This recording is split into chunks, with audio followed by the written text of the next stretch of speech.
Minerva അക്കാദമിയിൽ 3-ഇയർ degree കോഴ്സുകൾ ആരംഭിച്ചിരിക്കുന്നു. Medical lab technology, operation theatre technology, cardiac care technology, dialysis technology, hospital sterilisation (CSSD), radiology technology, optometry technology കൂടാതെ hospital management MBA കോഴ്സുകളും ആരംഭിക്കുന്നു. Minerva academy. Contact number 9995373833 അല്ലെങ്കിൽ 9895841933. Minerva academy, skill and professional studies. നടൻ വിജയുടെ രാഷ്ട്രീയ പാർട്ടിയായ തമിഴക വെട്രി കഴകത്തിന്റെ പതാകയിൽ ആനയെ ഉപയോഗിക്കുന്നത് വിലക്കണമെന്ന ബഹുജൻ സമാജ് പാർട്ടിയുടെ ആവശ്യം കേന്ദ്ര തെരഞ്ഞെടുപ്പ് കമ്മീഷൻ തള്ളി.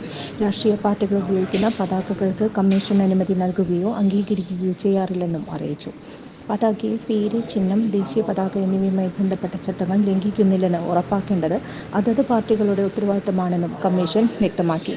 കൂടാതെ തമിഴക വെട്രി കഴകം പാർട്ടി ചിഹ്നത്തിനായി ഇതുവരെ അപേക്ഷിച്ചിട്ടില്ലെന്നും അതിനുശേഷമേ താൽക്കാലിക ചിഹ്നം അനുവദിക്കുന്നുവെന്നും അറിയിച്ചിട്ടുണ്ട്. തങ്ങളുടെ ചിഹ്നമായ ആനയെ TVKയുടെ പതാകയിൽ ഉപയോഗിച്ചെന്ന് ചൂണ്ടിക്കാട്ടി BSP ദേശീയ ജനറൽ സെക്രട്ടറി സതീഷ് ചന്ദ്ര മിശ്രയാണ് തെരഞ്ഞെടുപ്പ് കമ്മീഷനെ സമീപിച്ചത്. ഓഗസ്റ്റ് 22-ന് ചെന്നൈയിൽ നടന്ന ചടങ്ങിലാണ് വിജയ് പാർട്ടി പതാക പുറത്തിറക്കിയത്. 27-ന് നടക്കുന്ന സംസ്ഥാന സമ്മേളനത്തിൽ പതാകയുടെ അർത്ഥവും പാർട്ടി നയവും വ്യക്തമാക്കുമെന്നാണ് വിജയ് പ്രഖ്യാപിച്ചിട്ടുള്ളത്. കൂടുതൽ വാർത്തകൾക്ക് ഞങ്ങളുടെ ചാനൽ സബ്സ്ക്രൈബ് ചെയ്യുക. ഫേസ്ബുക്ക് ഫോളോ അപ്പ് ചെയ്യുക. വാർത്തകൾ വേഗത്തിലറിയാൻ Anytime News.